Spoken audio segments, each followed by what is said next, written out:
Alright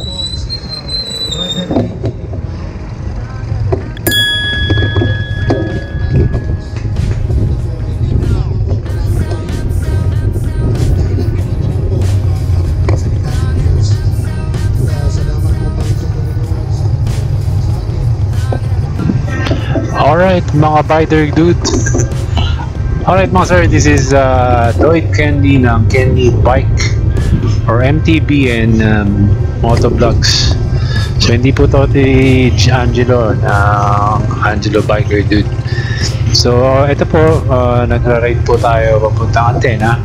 So I guess ang benefit ng video na to is kung makikita nyo yung may overlay siya. So pag nasa Antena tayo, at least sa mga new beginners, makakatulong yan. Lalo na yung mga nakikita nyo yung sa kaliwang bahagi ng screen, yung grade. Hindi po yung grade sa school. Ang ano po yan, gradient. Kumbaga yung tarik ng kalsada. Kumbaga 10%, 9%. So ang pinaka-stiff, of course, di mo na kaya panigin yun pag 90%. As in, vertical yun sir eh. So din po na natin makikita yung gaano katarik yung kalsadang daanan natin. So kung mag-aantena po tayo, kung di ba po kayo nakakapunta at napanood po itong video na to, perhaps siguro makakatulong po ninyo para at least mapaghahandaan nyo po yung gaano yun in-expect po nating taas. So kung di pa po kayo nakakagat ng antena, which is most likely mukhang malabo na, marami na rito, pero siguro makakatulong to sa mga beginners, yung nagsusubok pa lang, nagbabago pa lang nagsimula magbike at wala po silang idea kung kano po yung katarik. So dito po sa video makikita po natin dito may mga parte dito na medyo lumalagpas ng 10%. So mga 10 to 13%, I think meron pa yatang 15% dito. So pag mga ganun pong gradient or yung angle po ng kalsada, eh medyo mahirap po yun. So kakapusin po tayo ng hininga. So dito po sa video natin, mapapaghandaan po natin. At least nagkakaroon kayo ng idea. Okay, so ito na po nga. Nandito po tayo nagsimula sa Angono. Ito papunta na po ito sa palengke. Kadalasan kasi nagra-ride out ako after ng trabaho ko kasi nag-work from home ako, labas ko alas 3. So after nun, bihis kagad, ligo, tapos ayan, diretso kagad ako dyan sa Antena para magpapawis. So ito, gawain ko na to simula nang nag-GCQ. So bumalik ako sa pagbabike after 2 years of na pagmahinga at pagbumotor. Yun nga, nagsimula po tayong ulit magbike. So ito po yung ginagawa natin after shift every other day. So kakastart ko nga lang, actually itong bike na to siguro nasa pang-6 or wala pang lagpas ng 10. So nasimula nung bumalik ako, siguro nakaka-7 bike na ako dun sa Antena.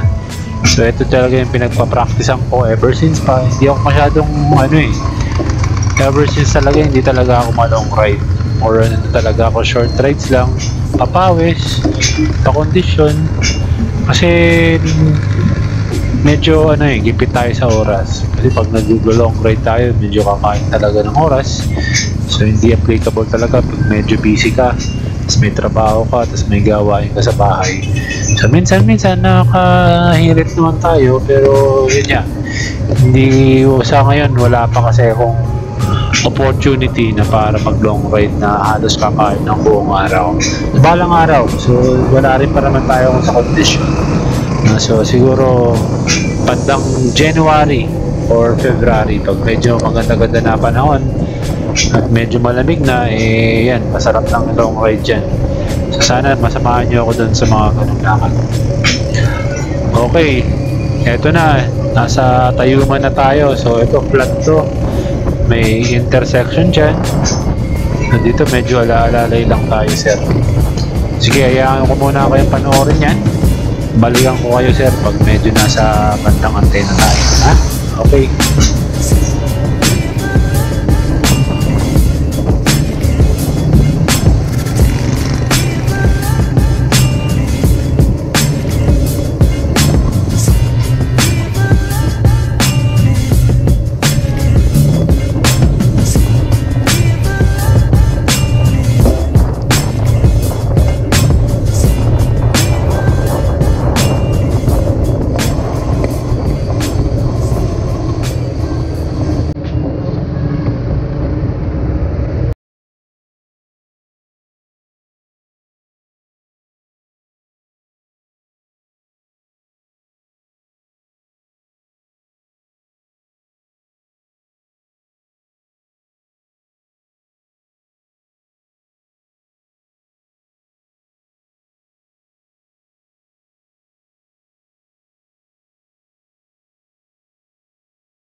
Alright mga sir, dito malapit na tayo dito sa entrance, yung daanan papuntang antena. Ito yung Barry Road. So sa maraming daanan na pwedeng para umakyat sa antena, ito yung pinaka madaling way. So ito na yung Barry Road. So ito yung intersection. Nag-counterflow ko dyan. So kakaliwa ka dyan. So yan po yung daan. Ito po tawag dyan ay Barry Road. So ito yung mas mabilis na option. Paulit-ulit. Okay, magbibigay lang ako ng pointers bago tayo magsimulang umakyat sa antena since ito na, tapos simula na tayo paakyat. So magbibigay tayo ng konting pointers sa mga climbers, sa mga first timers I mean. So siguro kung mayroong mga experience na dito, sa mga nakakilala sa akin, hindi ako nagmamarunong sir dahil kung tutuusin, hindi ako rin po ay nagsisimula rin naman dahil matagal ako nagpahinga sa pag-bike. Pero syempre kung ano yung natutunan ko baka sakaling makatulong sa mga baguhan, sa mga beginners. So sige, magsimula na tayo. Kung meron kayong comments at tingin ko meron kayong masasuggest, pwede na po tayo anytime mag-comment below. Okay, so ang siguro mga talakayin dito muna is yung kung ano yung akitin natin. So kung aking experience dito sa antena, ang lagi kong opinion dito is maiksi lang talaga siya. Sobrang iksi. Siguro kaya mong tapusin yan kung medyo sanay ka na, siguro mga 15 minutes, mabilis na yun 15 minutes. So average ng mga tao dyan, siguro mga 30 minutes na akit yan. Around 20 to 30 minutes. So kung first time mo nga akit dito, ang tayong kong maititip dito, unang-una, is yung pacing. Napaka-importante nun dahil dito, kung talagang sobrang lakas mo, kaya mong banatan simula paa hanggang ulo, dire-diretso. Pero kung di ka naman ganun, kung di ka naman gifted child, ang pinakamagandang decision dito is spacing. Isa, dalawa. Kasi medyo marami dito kasi talagang medyo biglang angat. Mayroon namang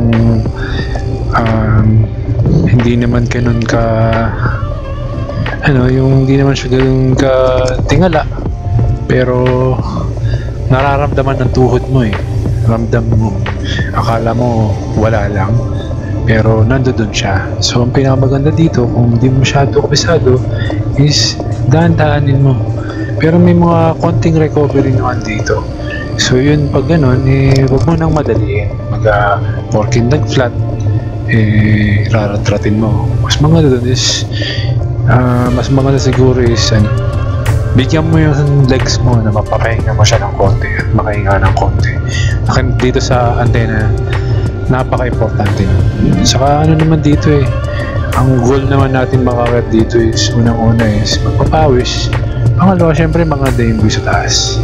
Okay? So ito na tayo, napansin nyo, kumaanan tayo sa pinaka-halos dulo ng Barry Road.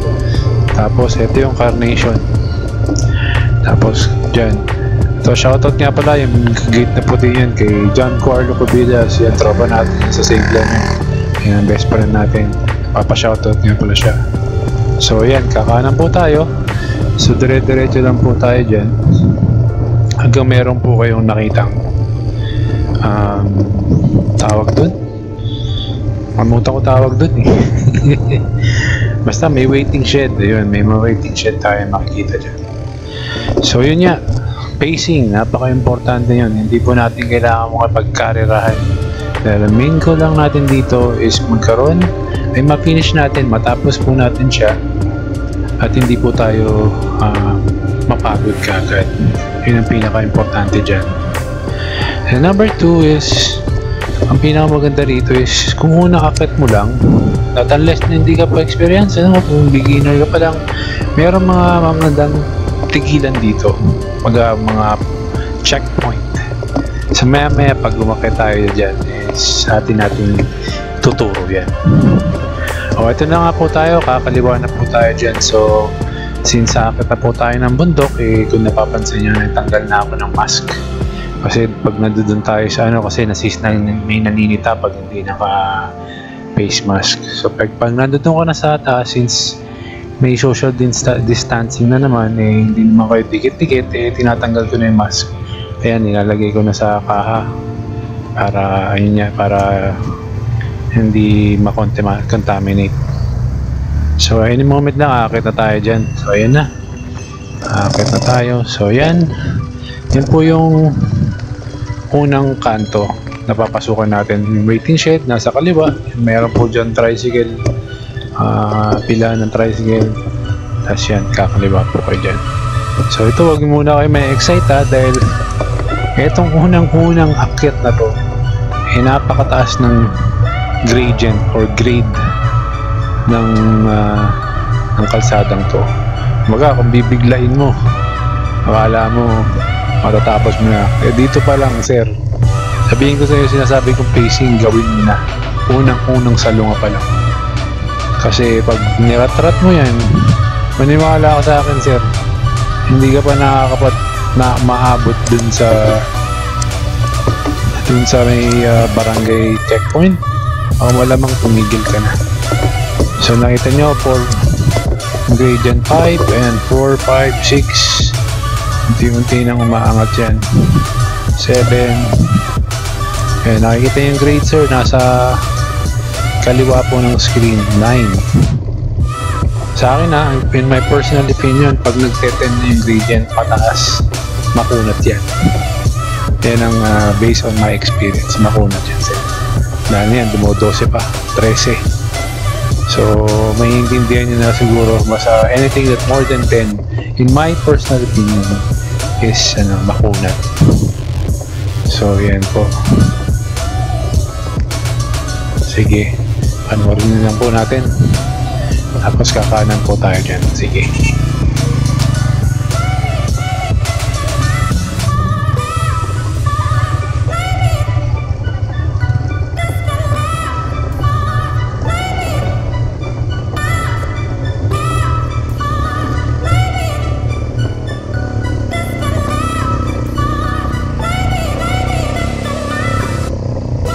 Alright mga sir, papaalala ko nga pala, dito sa lugar na to, kung papansinin nyo, marami siyang tao. So papaalala ko lang po sa mga umaakyat at bumababa dito. Pag bababa po kayo dito, at kung aakit man po kayo ay kung mabilis kayo, eh maaari lang ko dahan-dahanin po natin dito. Kasi marami pong tao dito, maraming gumagalaw, maraming mga batang naglalaro sa kalsada. So minsan po kasi may bumababa po dyan na medyo kabilisan, kawawa naman. Kaya baka mangyari pa hindi na tayo padaanin dyan. So, sa mga po maakyat po dito sa antena, sana bigyan po natin galang yung mga naninirahan dito. Mga syempre lugar nila yan, kahit ako nakatira dyan.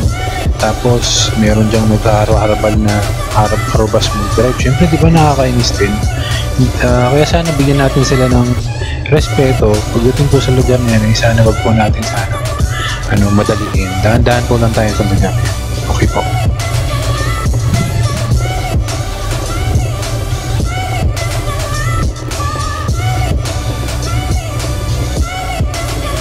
So pansin niyo po from 13, 14 to 15, yung gradient niya para nag-steady sa 8. Ayan So akala nyo, sir, pero banayad lang naman yung 8, 9. Pero kung matagal yan, mararamdaman nyo rin yan. So kung newbie at first time pong akit dito, ayan, mga pala siyan yun, parang Glenn ng San Fredo, taga-Angono po yan. Yun nga, so wag po nating ratratin to, sir. Diba, kayang-kaya namang ratratin, pero syempre mahaba pa, nasa simula pa lang tayo. Wala pa nga tayo sa 1/4. May time tayo dyan na para rumatrat. Di na naman natin kailangan rumatrat sa lugar. It's more on pacing.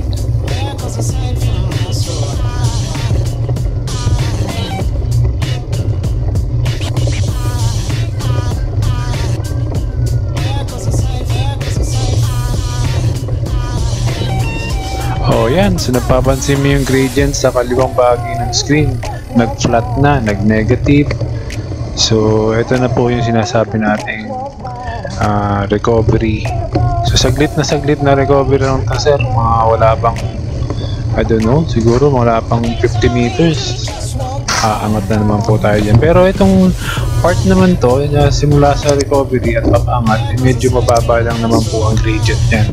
So naglalaro lang ng 3 to 4. Pero pag naging 6 na po yan, ayun, simula na po yun. Papaliko na po tayo, mag-aangat na siya. So yan, naglalaro lang sa 6, 7. Pero ito medyo ano to eh, gradient siya ng 6 pero ano eh, hindi siya ganun kabigat padyak. Parang halos patag ang pakiramdam siya.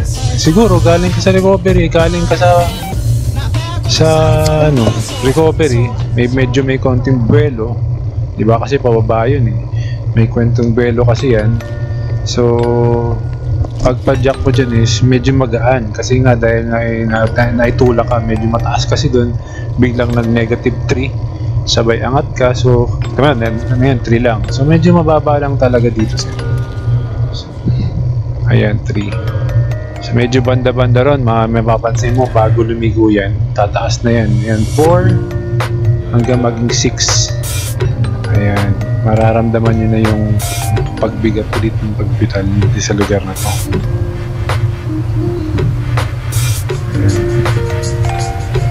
Sayang hindi ko nakita yung camera ko dyan nakakabit sa handlebar. Pero kung nakita niyo yung mga previous videos ko, yung sa left, sa right hand side na yan, and overlooking na yan sa Manila Bay, sa Laguna Bay. So if you want to see kung anong itsura niyan, so watch my previous videos, kita na yun kung gaano kanila niyan, pati overlooking. Ayan, magiging mapansin nyo, di ba? Naging from 6 to 8. So yung 8 sir, medyo hindi ganun na yan. Kayang-kaya naman. Pero itong stretch na to, maiksi lang naman to, pero ramdam mo to sir. Mararamdam mo. Medyo mahaba ang stretch na to. Pero ramdam mo siyang humaangat talaga. From 6, 8, 10. Pero hindi ko medyo masyado na-review to, pero alam ko hanggang 10 lang talaga yung gradient dito. Oo nga pala, kung sa mga ilang nanonood sa lugar na to, so gumagawa po ng mga videos ng mga bike vlogs, pero dati po akong moto vlogs, pero kung ano yun po is mas nauna po talaga ako ng bike. So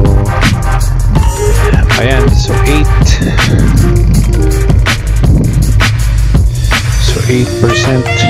ingredient hanggang 10. So dyan po meron pong basketball court compartment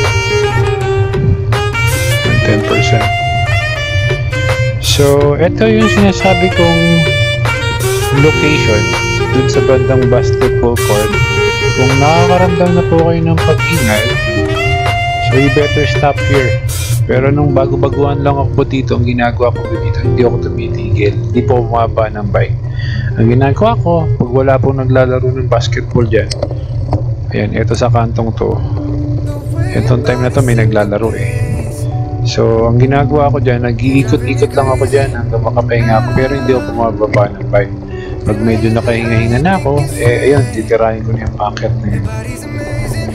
So yan. So ito, kala nyo sir, 9 pa rin to ah. Mas lalong pabigat ng pabigat itong next corners na aakyatin natin. Oo nga pala, papaalala ko nga lang po, no? Hindi po tayo nagmakaroon. Kasi beginners lang na din naman ako. Sineshare ko lang naman natutunan ko sa pag-akyat ko sa antena.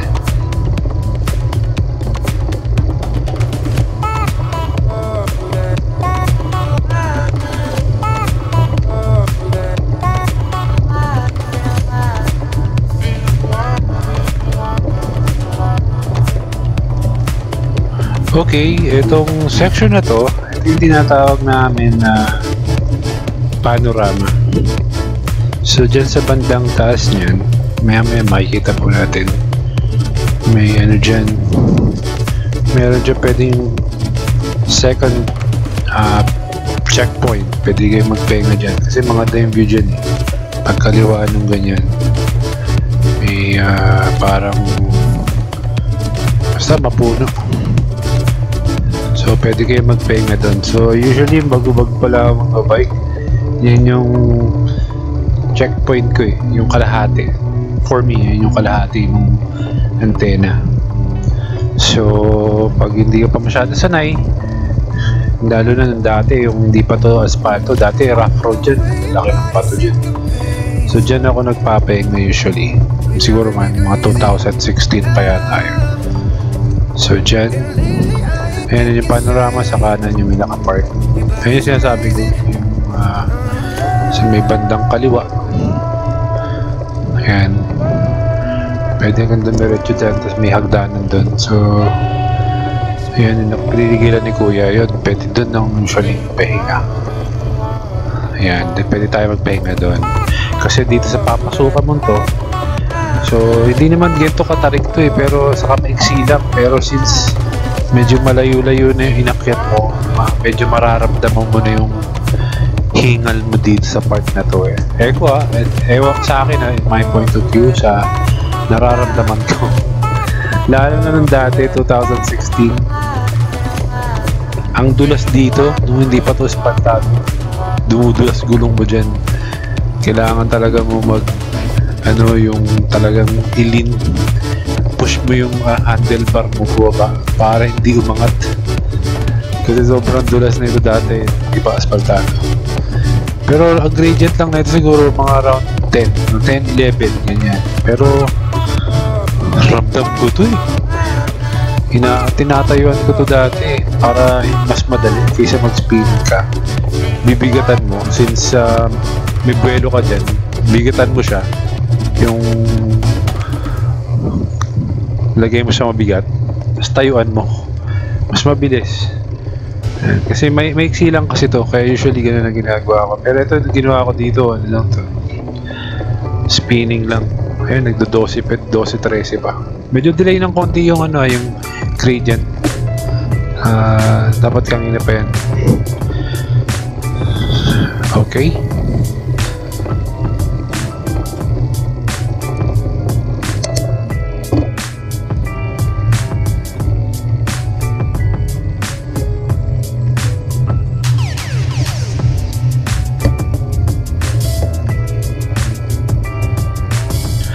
Alright, so you may be wondering kung anong oras tayo nag-ride nito, no? So, ang pasok ko po is 3 PM. So, usually nagpapahinga pa ako out ko sa work is 3 PM.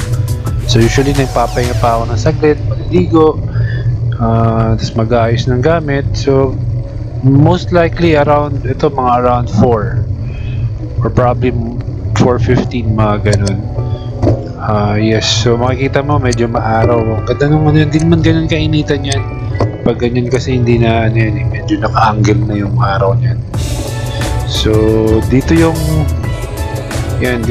napaka daming dumadayo sa lugar mo. Ito yung overlooking ng Manila Bay. Pero I'm not really sure kung makukuha ng handlebar na ng camera, kasi nasa handlebar lang po yung camera natin nakakabit. So alam ko, sinusubukan ko yung itutok yung camera. So nililiko-liko ko yung bike para matutukan. Pero I'm not really sure if I'm able to get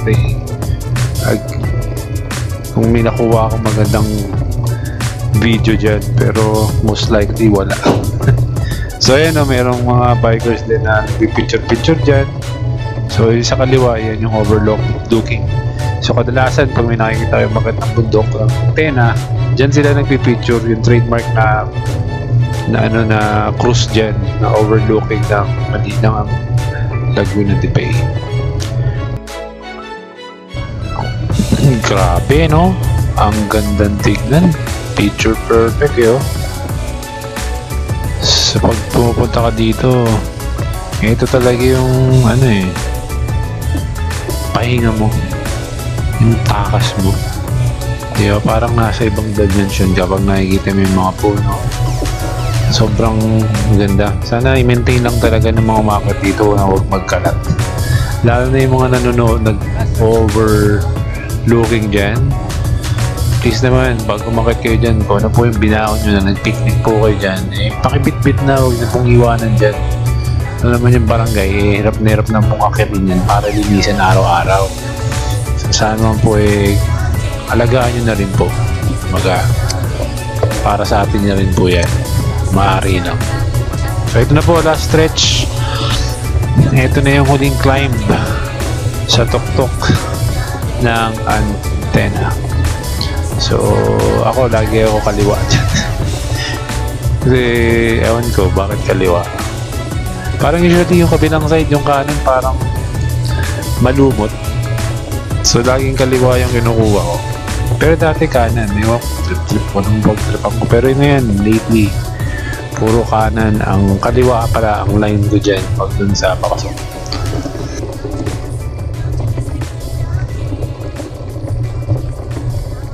Alright, last stretch. Ito almost a few meters na lang nandito na tayo sa tuktok ng antena. So most of the time pag medyo may konti ka pang natitirang lakas, so I think this is the perfect time na i-sprint mo para at least, diba, sagad na sagad yung signal mo pagkatapos mo yan. But this time medyo chill lang ako dyan dahil alam ko after this tumuwi pa ako. Alright, nandito na tayo sa taas. So magpapaalam na ako sa inyo. Watch kayo sa next episode nito. Malamang i-video natin yung pagtawid natin sa Thunderbird. So yun, sa mga dayon may konting trail. So I hope you enjoyed this video. So don't forget to like and subscribe. Once again, this is Lloyd Kenley of Kenley Mountain Bikes and Motovlogs to the Woons and Never Hill. So ingat-ingat po tayo sa daan. Siyempre may nagkihintay sa ating mga pamilya, so lagi po tayong sway lang. Okay? So mga kaibigan, mga boss, to the Woons and Never Hills, love you all, peace, bye. Don't forget, like and subscribe, okay? Para tumamang dahil tayo. Love you all.